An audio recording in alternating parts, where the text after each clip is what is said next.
Assalamualaikum warahmatullahi wabarakatuh. Perkenalkan, nama saya Uswatun Hasanah dari Tadris Biologi IAIN Kudus. Nah, kali ini saya akan menyampaikan tentang ruang lingkup biologi. Sebelum ke ruang lingkup biologi, alangkah lebih baiknya kita mengetahui kompetensi dasar terlebih dahulu, yaitu 3.1 dan 4.1. Boleh dibaca terlebih dahulu. Nah, selanjutnya yaitu ada tujuan, boleh dibaca terlebih dahulu sebelum memasuki ke ruang lingkup biologi.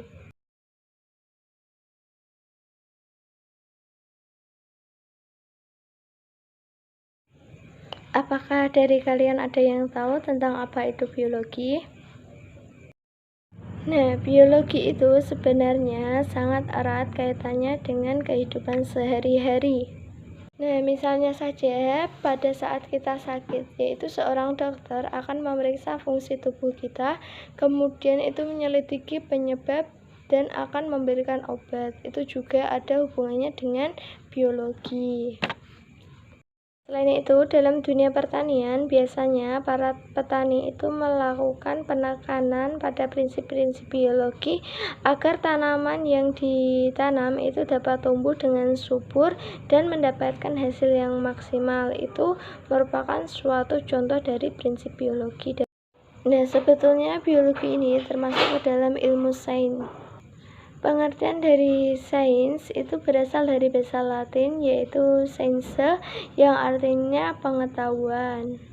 Sains itu merujuk pada sistem untuk mendapatkan pengetahuan melalui pengamatan dan eksperimen, serta berbagai bidang ilmu yang bersifat ilmiah. Ilmu pengetahuan dapat dikatakan sains jika didasarkan pada pengamatan dan eksperimen. Selanjutnya ada ciri karakteristik dari sains, yaitu ada rasional, objektif, empiris, dan akumulatif.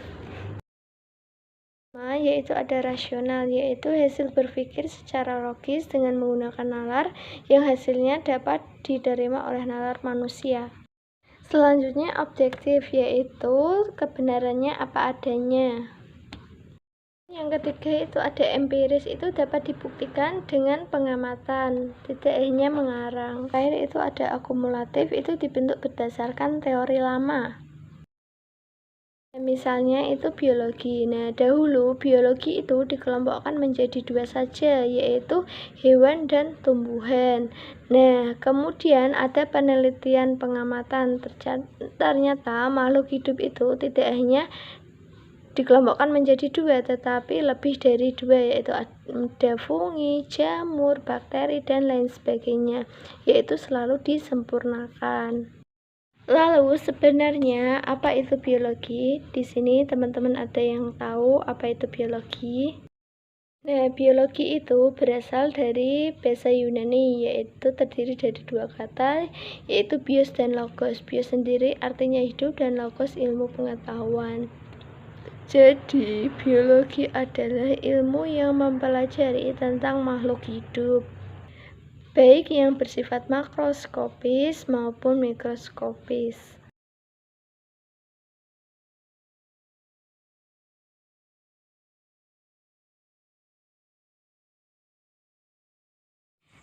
Nah, cabang ilmu biologi muncul dan berkembang melalui pengamatan, maka dari waktu ke waktu pengamatan biologi itu akan terus berkembang dan ditunjang dengan kemajuan peralatan modern. Karena itu, biologi itu dibagi menjadi beberapa cabang biologi. Nah, berdasarkan struktur dan fungsinya itu ada sitologi, ilmu yang mempelajari tentang sel. Nah, selanjutnya histologi, yaitu ilmu yang mempelajari tentang jaringan. Selanjutnya ada fisiologi, ilmu yang mempelajari ciri luar organisme, yaitu yang kedua ada morfologi, yaitu ilmu yang mempelajari ciri luar makhluk hidup. Selanjutnya ada anatomi, yaitu ilmu yang mempelajari bagian struktur hidup makhluk hidup. Selanjutnya yaitu ada cabang biologi berdasarkan objek kajian. Yang pertama itu ada zoologi, ilmu yang mempelajari tentang hewan. Yang kedua itu ada botani, ilmu yang mempelajari tentang tumbuhan. Kemudian ada mikrobiologi, ilmu yang mempelajari tentang mikroorganisme. Selanjutnya yaitu ada bakteriologi, ilmu yang mempelajari tentang bakteri, dan virologi itu ilmu yang mempelajari tentang virus. Nah, kemudian ada mikologi, ilmu yang mempelajari tentang jamur, dan parasitologi, ilmu yang mempelajari tentang parasit. Yang selanjutnya boleh dibaca dan dilihat sendiri.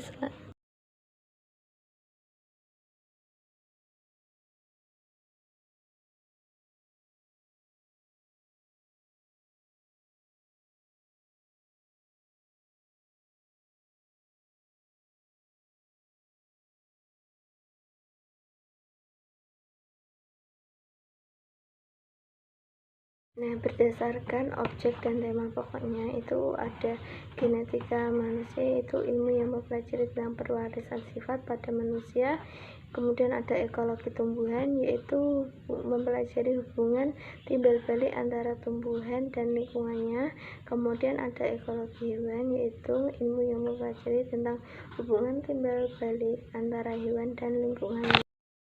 Nah, peranan biologi itu dapat membantu kehidupan manusia, salah satunya dalam bidang kedokteran, yaitu bisa membuat bayi tabung. Kemudian ada KB, keluarga berencana, ada. Nah, selanjutnya itu ada cangkok organ.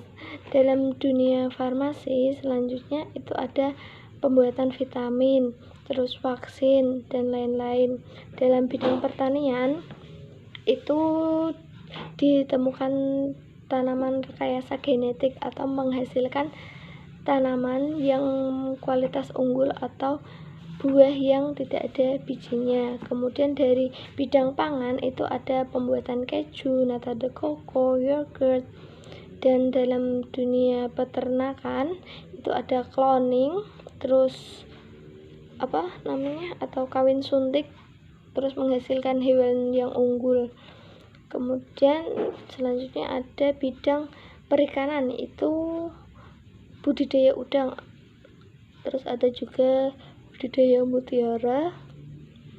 Kemudian dalam bidang industri itu ada teknik pemisahan logam menggunakan bakteri.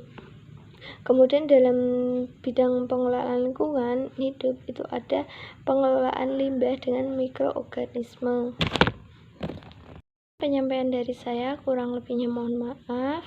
Selanjutnya kita lanjutkan ke WA group.